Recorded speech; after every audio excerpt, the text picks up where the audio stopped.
মাধ্যমিক ও উচ্চ মাধ্যমিক পর্যায়ের শিক্ষা প্রতিষ্ঠানে অনির্দিষ্টকালের জন্য শ্রেণী কার্যক্রম বন্ধ ঘোষণা করেছে শিক্ষা মন্ত্রণালয়। এ বিষয়ে জানতে নিউজরুম থেকে যুক্ত হচ্ছেন সহকর্মী আশিকুর রহমান অপু। অপু, স্কুল কলেজে ক্লাস বন্ধ করা বিষয়ে আর কি তথ্য রয়েছে আপনার কাছে আমাদের জানাবেন।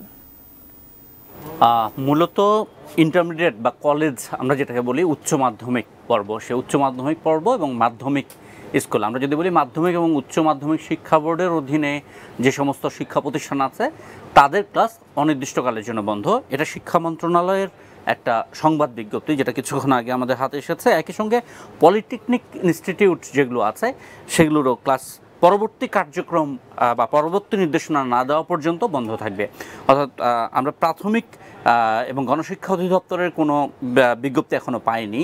প্রাথমিকও নিশ্চয় এর যেহেতু শিক্ষা মন্ত্রণালয় দিয়েছে, প্রাথমিক এবং গণশিক্ষা মন্ত্রণালয় নিশ্চয় একই রকম একটা পরিপত্র দেবে। কিন্তু এখন পর্যন্ত আমরা বলতে পারি যে বিদ্যালয় অর্থাৎ মাধ্যমিক পর্যায়ে যে স্কুলগুলো আছে, কলেজগুলো ইন্টারমিডিয়েট পর্যন্ত এবং পলিটেকনিক ইনস্টিটিউট, এদের ক্লাস অনির্দিষ্টকালের জন্য বন্ধ থাকবে। এবং বলা হয়েছে যে বিদ্যালয় এবং কলেজগামী শিক্ষার্থীদের নিরাপত্তার বিষয়টি বিবেচনায় রাস্তায় যে সংঘর্ষ চলছে, বিভিন্নখানে রাস্তা ব্লক এবং সংঘর্ষে আমরা নিহত হওয়ারও খবর পেয়েছি। এর প্রেক্ষিতে মূলত শিক্ষার্থীদের নিরাপত্তা বিবেচনায় পরবর্তী নির্দেশ না দেওয়া পর্যন্ত ক্লাস বন্ধ থাকবে।